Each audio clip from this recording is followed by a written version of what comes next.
Steve Dotto here. How the heck you doing this fine day? And welcome to our Webinar Wednesday recap on Dotto Tech. At Dotto Tech, we make technology easy so you can do more. Now, our Webinar Wednesday recap, this particular video, is exactly what it's called. It's a recap about a 10-minute highlight package of our weekly free tutorial webinars. Now, if you're interested in joining us, almost every Wednesday we host a free tutorial webinar covering content like productivity, online media, social marketing. In this particular case, we're talking about live streaming technology with one of the true masters of live streaming, David Foster.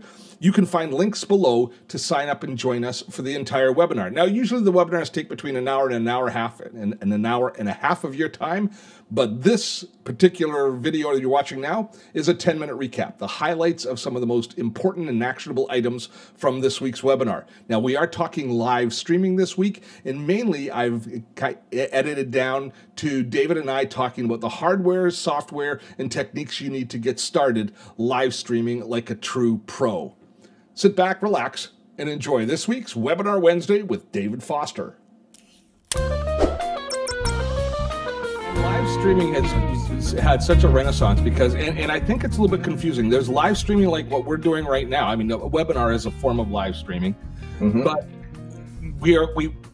especially through the apps, through Facebook and YouTube, and I guess Instagram now, live streaming has gone from something that you needed gear and you needed massive amount of expertise to accomplish to something you just need to pick up your phone and hit a button and point to the camera at yourself, and you can babble away ad nauseum on a live stream. And a lot of people, of course, are doing that.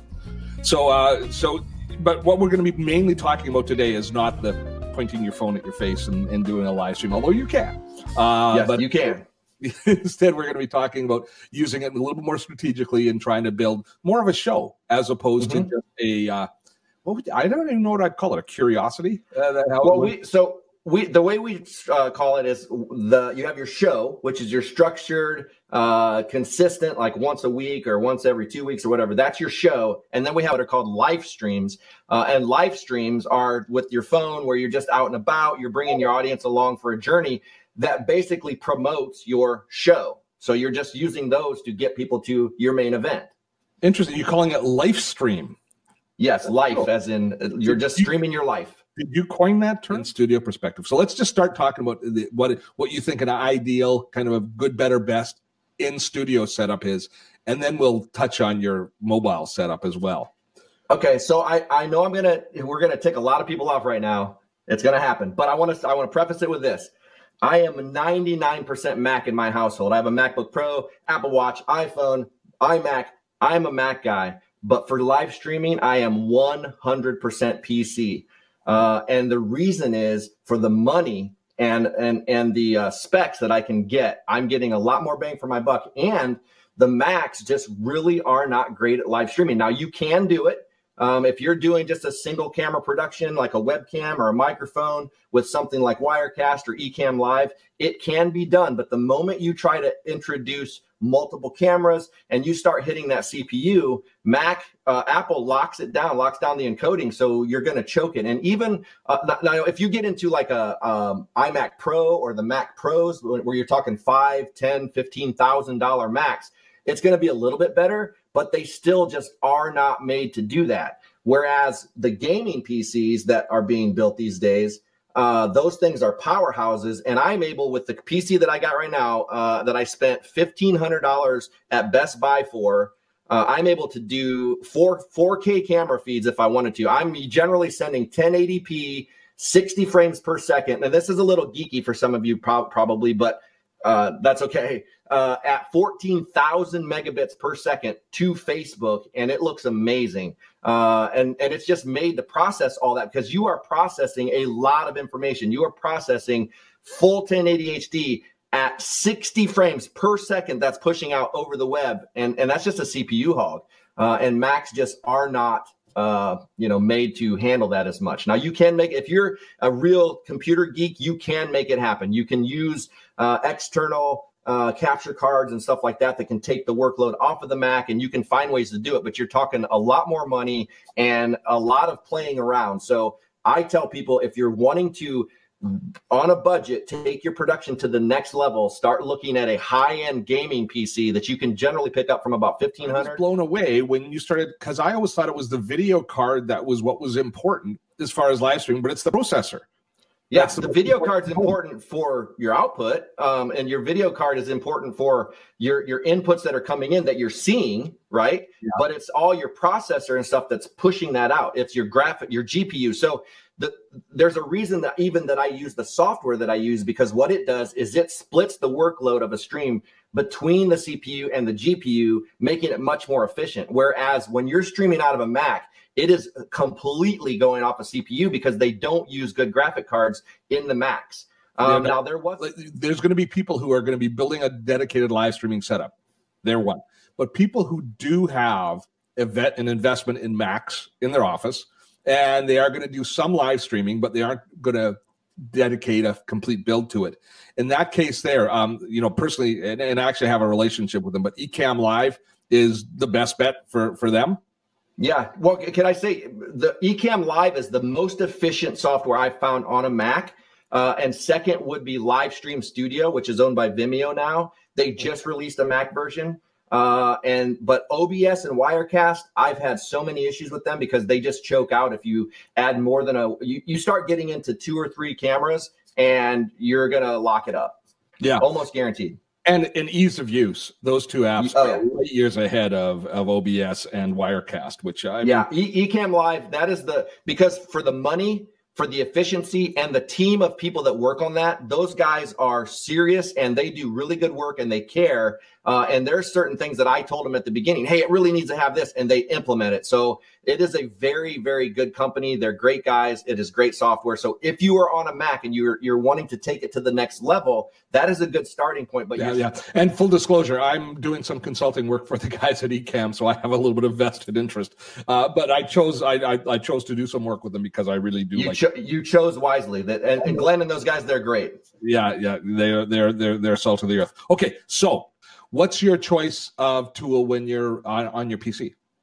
I am a vMix guy. vMix software has changed so I've used Livestream, I've used Wirecast, I've used OBS, I've used them all. I've never used XSplit. That's the only one. I've used Mimo on a Mac as well.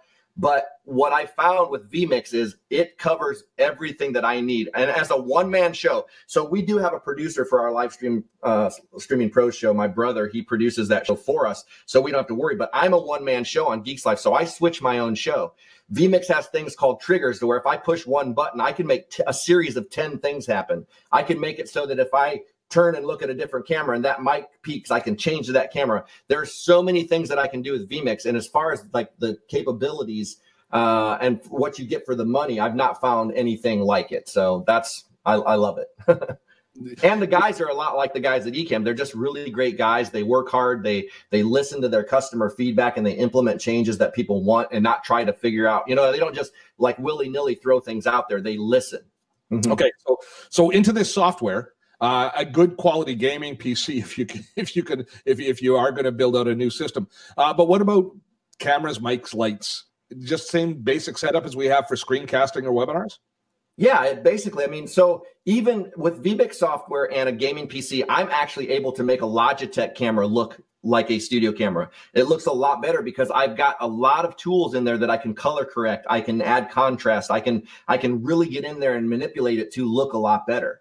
But you're able to bring in DSLRs. You're able to bring in certain DSLRs. Now, there are limitations. So if you're looking for a camera, you always want to make sure that you read the specs and make sure it has clean HDMI out. Because a lot of your Canons and stuff, they're not clean, which means you'll see your menu items on the screen. And a lot of them shut off after 30 minutes, and you're not able to shut that off. So you want to make sure you read and check out the camera specs before you buy it. But there are like the Panasonic GH5, that's a full-on broadcast camera.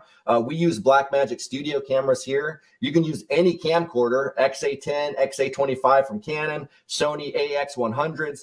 There are so many cameras that you can use. It just really at that point starts to come down to your preference of color science, your preference of whether or not you're going to want, like if you see my background, I've got what's called a shallow depth of field, which is a blurred background. So I wanted a camera that I could put interchangeable lenses on to get the exact look that I want. That's why I went with the Blackmagic Studio camera with a 24 millimeter lens. And that's about $1,700 camera with the lens, which is about $1,000. And, you know, I'm $2,000 in, and I've got a TV grade. This is the same thing you'll get at a news station or something, camera for under $2,000, which is, I think, is good. And I think people have to be cautious if they are going to go with a DSLR going through HDMI. Is audio can become an issue if you have your audio going through your computer as opposed to going through the camera, because syncing the audio with HDMI versus the audio coming in from a mic, that's sometimes an issue, correct? It can be, but see, I'm going through HDMI right now with my microphones into where you're seeing me. So it just depends on the camera. Go through the camera feed. You're mixing the audio and video together through the HDMI. You're not bringing in the video HDMI and then mixing in the audio separately.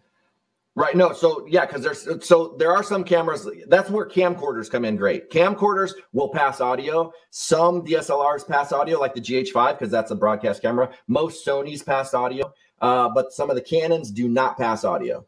So meaning it comes out through your recording, but it does not go through the HDMI. So what you have to do in that case is use an external microphone with like a mixer, like I have here, and bring it in that way.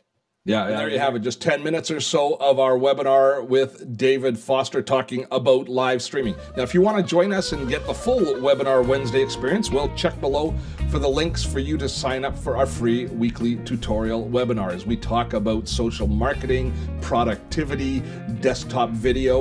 We cover a pretty broad gamut of topics each week on Webinar Wednesday. But the key is they're always free, and another key is they are always informative, as you saw from today's video. If you've not yet subscribed to this channel, please click subscribe and give us a thumbs up and like it if you found today's video to be useful. And check out some of our other videos if you have some time. Till next time, I'm Steve Dotto.